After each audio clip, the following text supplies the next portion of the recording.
Les entretiens des patriotes, bonjour à tous, heureux de vous retrouver. Le Cornu, l'erreur de casting, déjà cramée. LCI, après Duhamel, Cohn-Bendit, Rochebain, c'est au tour de Girnoff. Et puis un dossier, les médias bobards. Avant de traiter ces informations et beaucoup d'autres, vous connaissez la coutume sur cette chaîne, je commence toujours mon entretien par remercier ceux qui m'ont permis justement de le produire, car ils m'ont financé à l'aide des... Merci rémunérateur. Et aujourd'hui sont à l'honneur des fidèles parmi les fidèles, Laurence Henry, Bernard Carré, Edwige Duff, Philippe Bohen et ce cher Péricardo Libre. Merci à eux du fond du cœur. Et puis je tenais à vous remercier pour votre soutien indéfectible. Oui, il faut aider la réinformation en ces temps de menaces sur la liberté d'expression et en ces temps de shadowban. Alors, comment faire? Eh bien c'est simple, il suffit de lever le petit pouce, écrire de gentils messages, diffuser sur d'autres réseaux sociaux et puis surtout, n'oubliez pas d'activer la cloche notification. Merci à tous. Le Gorafi, qui pour succéder à Sébastien Lecornu?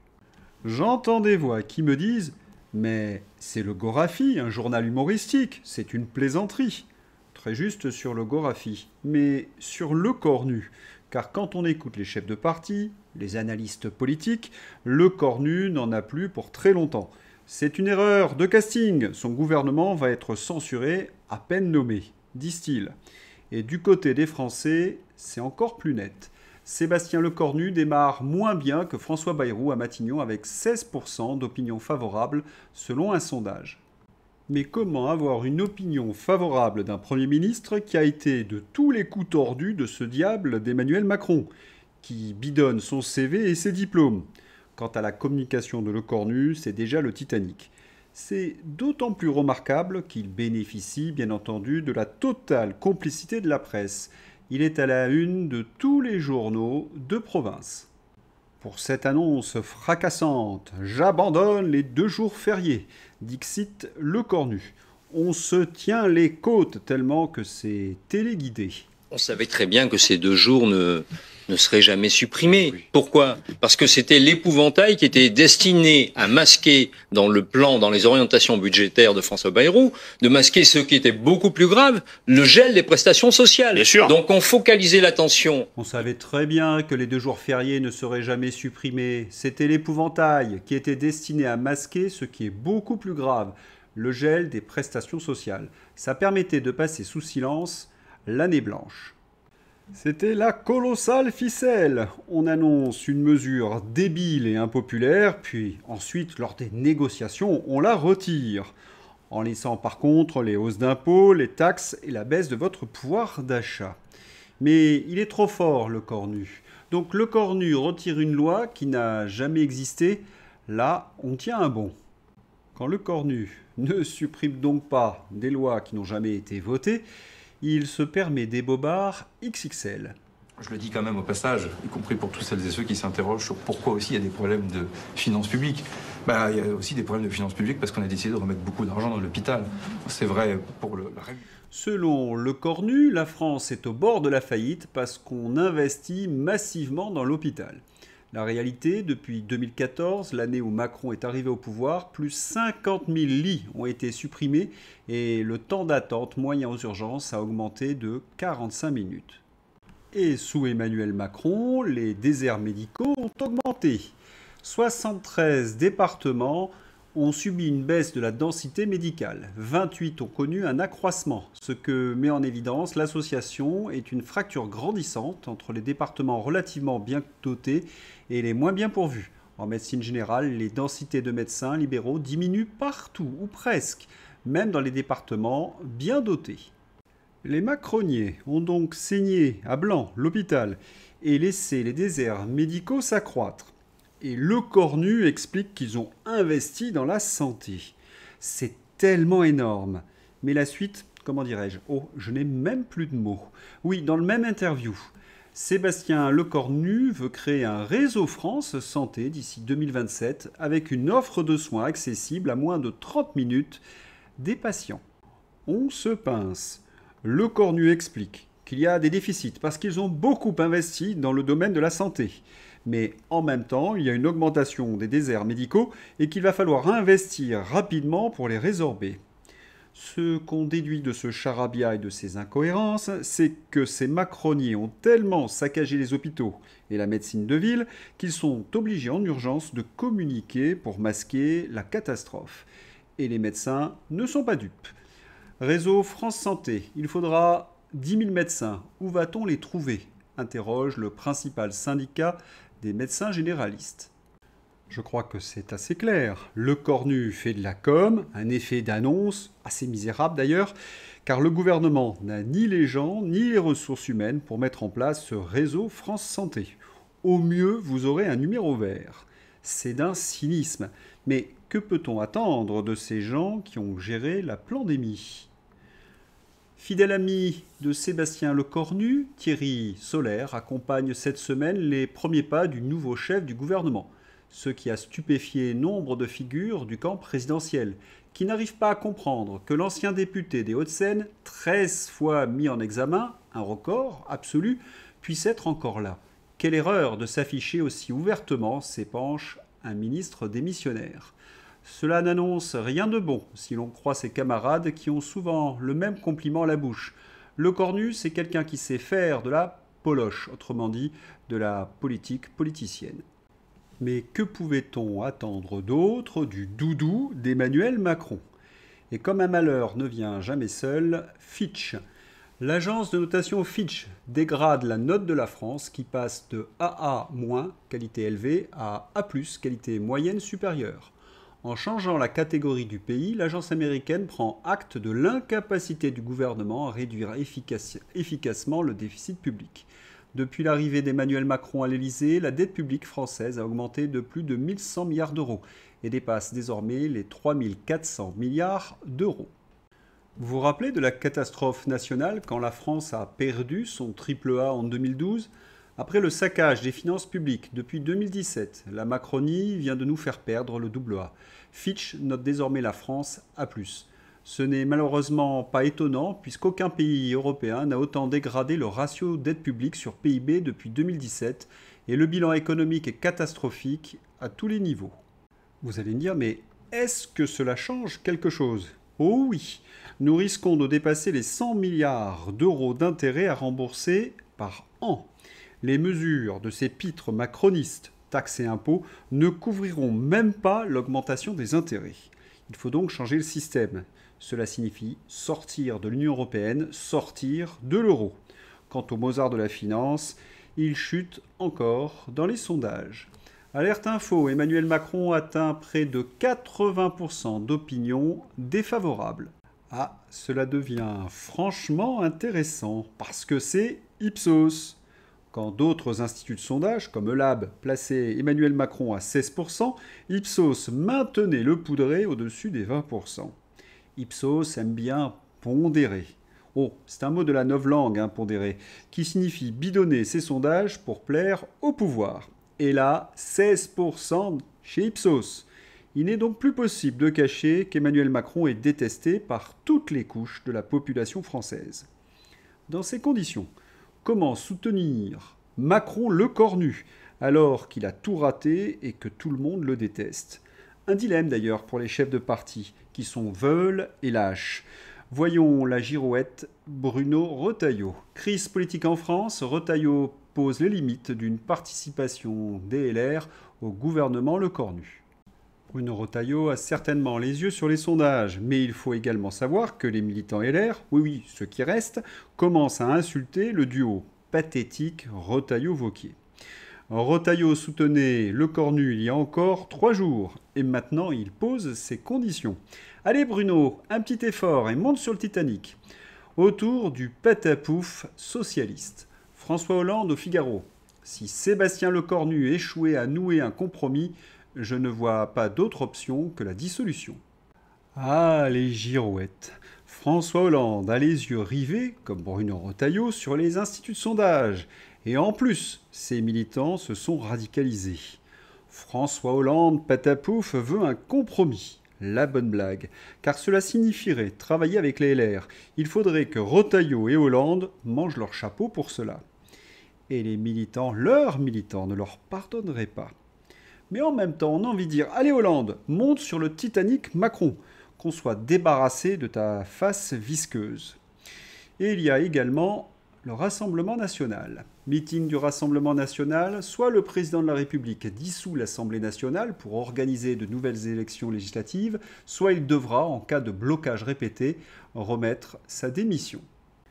Intéressant. J'ai l'impression que la tête du Rassemblement national a entendu enfin la colère des militants. À suivre. Bon, cette tambouille politicienne est vraiment hideuse. Mais vous le savez, ces politiques peuvent tout se permettre, toutes ces magouilles, car ils sont épaulés par les journalistes. Oui, en France, c'est média bobard. Cela devient en effet la règle. À chaque fois que le gouvernement est pris en faute, ces journalopes trouvent des excuses. Ils sont prêts à nous faire avaler vraiment n'importe quoi. Avaler, ou enfoncer.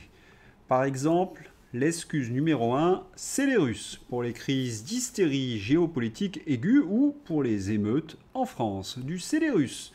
Sur BFM VC, on pointe le FSB, les Russes, comme responsable des émeutes ayant suivi la mort de Naël. Les banlieues sont connectées H24 avec le Kremlin, c'est bien connu, et reçoivent leurs ordres de Vladimir Poutine. C'est prouvé, nous dit cette journalope. Le suppôt, c'est les Russes, plus c'est gros, plus ça passe. Et puis, voyez la qualité des experts de LCI. Car sur les plateaux de LCI, tous les grands professeurs, tous les grands experts sont interdits. Non, pour être chroniqueur sur LCI, il faut fréquenter la cour des miracles atlantistes. Prenez Xavier Titelman, dit l'hôtesse de l'air. Bon, je sais, c'est méchant pour les hôtesses de l'air. Voyez sa dernière facétie. Drone russe en Pologne. Il n'y a aucun doute que l'incursion de ces engins était volontaire de la part de Moscou. Selon Xavier Titelman, ces drones étaient modifiés pour pouvoir toucher la Pologne. Et oui, alerte fake news, ce monsieur affirme absolument n'importe quoi. Comme d'habitude, me direz-vous, les experts militaires de l'OTAN eux-mêmes sont extrêmement prudents et penchent de plus en plus vers la piste du brouillage électronique des drones par l'armée ukrainienne. En effet, celle-ci a beaucoup investi dans l'électronique et intercepte de cette façon environ 20% des drones. Les appareils n'ont plus leur plan de vol ou bien celui-ci se trouve usurpé par le brouillage électronique. Les drones poursuivent alors leur route en volant toujours tout droit jusqu'à ce qu'il n'ait plus une goutte de carburant.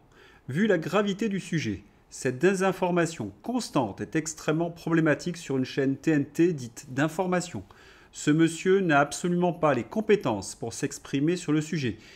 Il n'a pas accès aux données, et pour cause, et invente par conséquent, au fil de l'eau, des scénarios grotesques allant dans le sens de votre ligne éditoriale LCI pour continuer à être invité sur votre plateau. Cette dérive est très préoccupante. Et oui, parce qu'à chaque fois que Titelman apparaît sur un plateau de LCI, on sait qu'il va raconter n'importe quoi. Sur cette affaire de drone, il y a deux thèses possibles selon les spécialistes. La Grande-Bretagne admet que l'histoire du drone Géranium en Pologne a été écrite par les Ukrainiens. La provocation consistant à faire tomber des drones leurres russes, Géranium, en Pologne, et elle pourrait avoir été orchestrée par les services spéciaux ukrainiens en accord avec le président ukrainien Zelensky. La seconde hypothèse, que je vous ai déjà énoncée jeudi et qui a été rappelée par Didier Maisto, c'est que les drones russes sont tombés par accident en Pologne, victimes des systèmes de brouillage. C'est d'ailleurs la thèse défendue par Donald Trump et son entourage. Pour l'instant, Donald Trump ne tient toujours pas la Russie pour responsable d'une incursion de drones en Pologne, au grand regret des alliés européens. Le président américain a donc soutenu la thèse de l'erreur, autrement dit du brouillage. Remarquez une chose, la thèse du brouillage ne s'oppose pas forcément à la thèse de la barbouzerie. Les deux peuvent s'additionner. Sur LCI, donc, les intervenants sont de piètre qualité. Attention, euphémisme stratosphérique. Il ne nous manquait plus qu'un agresseur sexuel. C'est chose faite. Sergueï Jimov, ancien du KGB, accusé d'abus sur mineurs, une enquête sur les failles d'un expert médiatique. Quand j'ai lu ce titre, je me suis dit non, c'est pas possible, c'est tellement énorme. Mais voilà, l'accusation est solide car elle vient d'un journaliste reconnu par la profession, Stéphane Luçon. Stéphane Luçon est dans un échange avec Sergueï Girnov. Il l'a bloqué et Stéphane Luçon l'accuse d'être un prédateur sexuel, notamment lorsqu'il avait 14 ans. On commence à comprendre, quand vous avez un tel passé et que vos amis, entre guillemets, possèdent votre dossier, vous ne pouvez rien leur refuser. Par exemple, dire les plus gros bobards à l'antenne et vous déshonorer.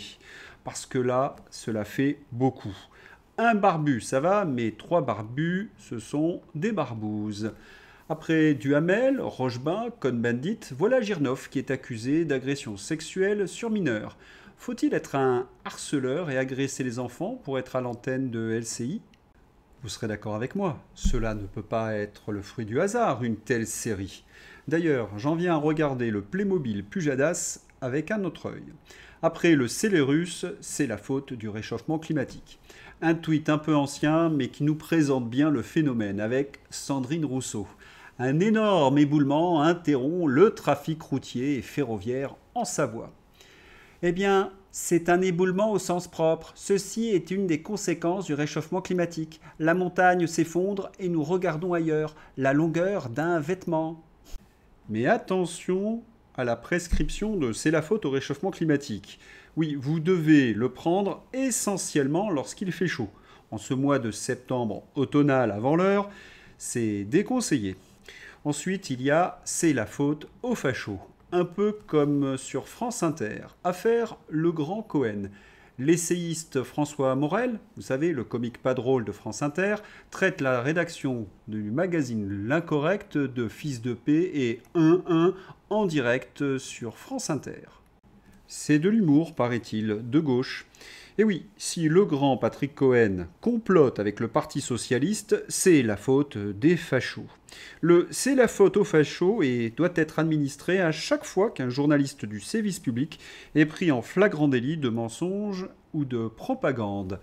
Je rappelle que l'Arcom a infligé à C8 une amende de 3,5 millions d'euros lorsque Cyril Hanouna a traité Louis Boyard de merde et de bouffon. À combien de millions d'euros d'amende France Inter sera-t-elle condamnée pour ces insultes envers des journalistes ? Mais rien, comme d'habitude, ils sont intouchables.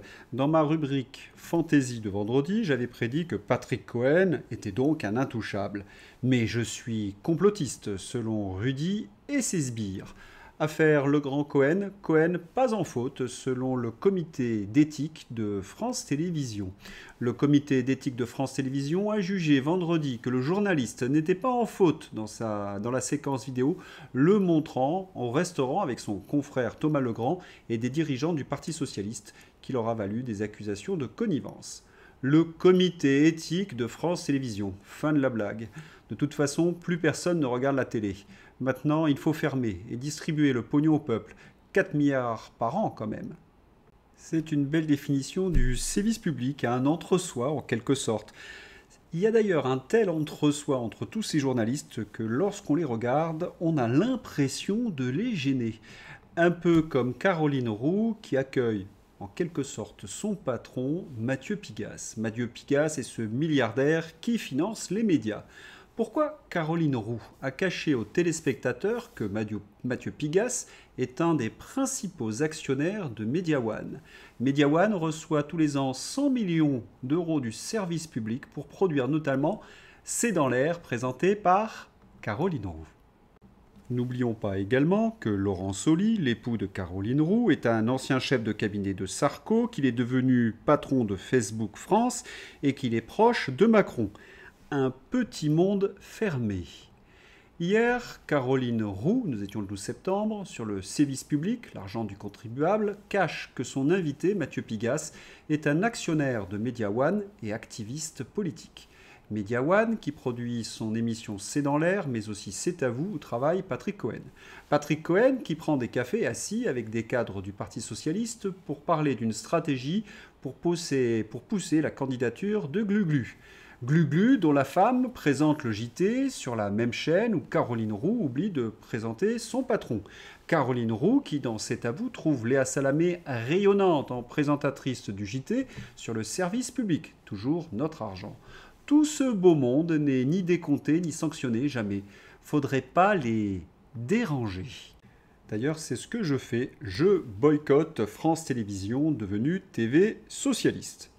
Et le plus cocasse, c'est que ces journalistes du service public, de France Inter ou de France Télévisions, accusent CNews d'être la négation du métier de journaliste.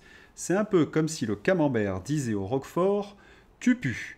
Parce que être journaliste, selon le service public, c'est soutenir Macron ou Gluglu. Piqué au vif par le scandale Thomas Legrand-Patrick Cohen, le directeur éditorial socialiste de Radio France accuse CNews d'être la négation du métier de journaliste. Ces militants de l'odieux visuel public se croient tout permis. Halte à leur propagande, privatisation. C'est triste, mais je crois que le service public est tellement mérulé qu'il va falloir le raser. Car ils sont devenus les médias bobards. La manifestation en Angleterre, Royaume-Uni, environ 110 000 personnes se sont réunies à Londres pour le rassemblement Unite the Kingdom organisé par l'activiste d'extrême droite Tommy Robinson. Une contre-manifestation a rassemblé moins de 5 000 personnes. C'est ce que nous lisons dans la presse aux ordres. Bon, survolons la manifestation pour vérifier ces 110 000 manifestants. Le cortège est immense, c'est noir de monde. De nombreux manifestants, par ailleurs, n'ont pas pu défiler, bloqués par l'ampleur de la manifestation. Certains annoncent 3 millions. C'est peut-être exagéré, mais au vu de ces images, on frôle certainement le million de manifestants. C'est certainement la plus grande manifestation jamais eue au Royaume-Uni. Il faut vraiment être aveugle ou être un journaliste mythomane et propagandiste pour oser dire qu'il n'y avait que 110 000 personnes sur cette vidéo. Oui, une énorme manifestation. Plus d'1 million de Britanniques ont manifesté à Londres pour le rassemblement Unir le Royaume en faveur de la liberté d'expression. Il y avait donc 2 mots d'ordre à cette immense manifestation, défendre la liberté d'expression et stopper l'immigration. Sur les chaînes Soros, c'est inacceptable. Tout a été fait pour déshumaniser les manifestants. Un festival.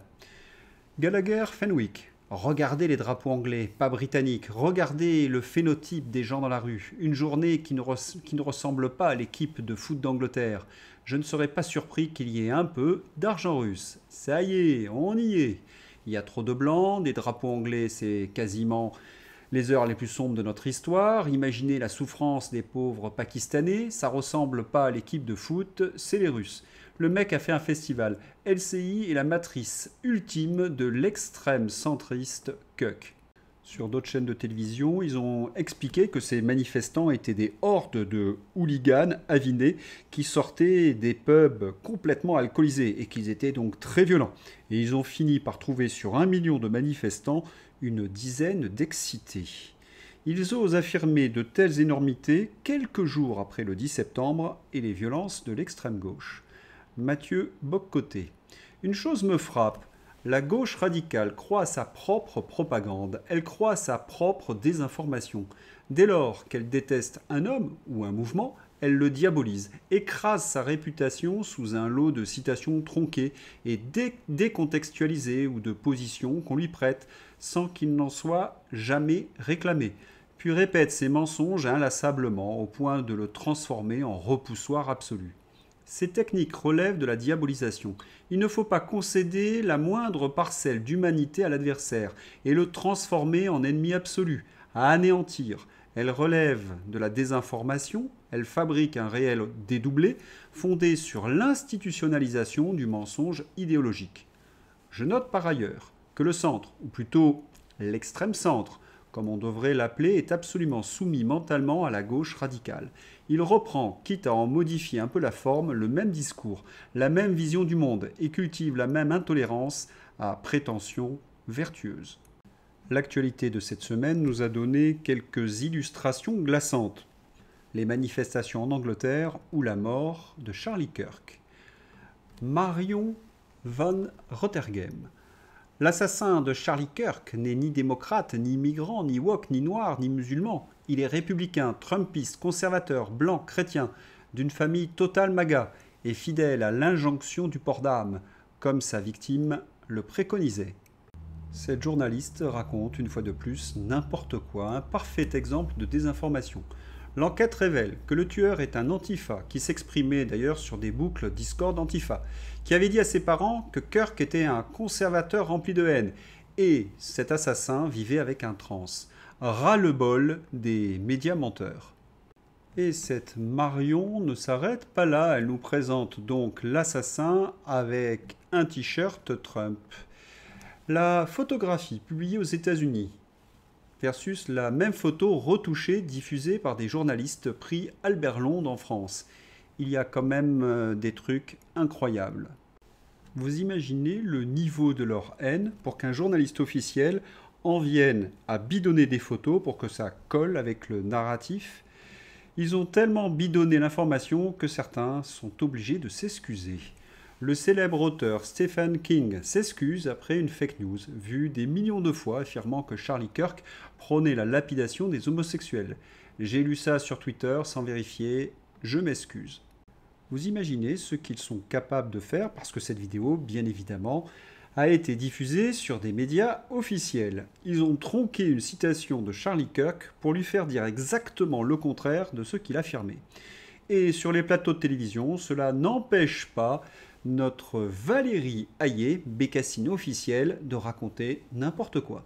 Charlie Kirk était raciste, suprémaciste et pro-russe, affirme Valérie Hayé, députée européenne macroniste et présidente de Renew Europe.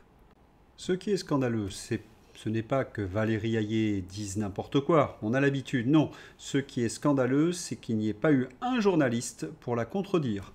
Parce que Charlie Kirk avait une grande amie, vous la reconnaissez, c'est Candace Owens. On n'en finirait plus de débunker leur propagande. Mais vous le savez, c'est l'empire du mensonge.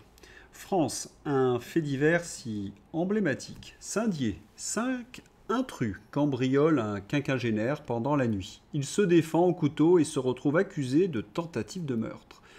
La loi le dit elle-même. Est présumé avoir agi en état de légitime défense celui qui a accompli l'acte pour repousser de nuit l'entrée par effraction dans un lieu habité. En France, nous avons des juges qui s'assoient sur la loi. C'est la conclusion en quelque sorte de mon dossier sur la presse. Et oui, aux juges Soros correspondent les journalistes Soros. Allez, c'est l'heure d'ouvrir la page Fantaisie avec Patou, Patrick Sébastien. L'Élysée a les yeux rivés sur ce que fait Patrick Sébastien.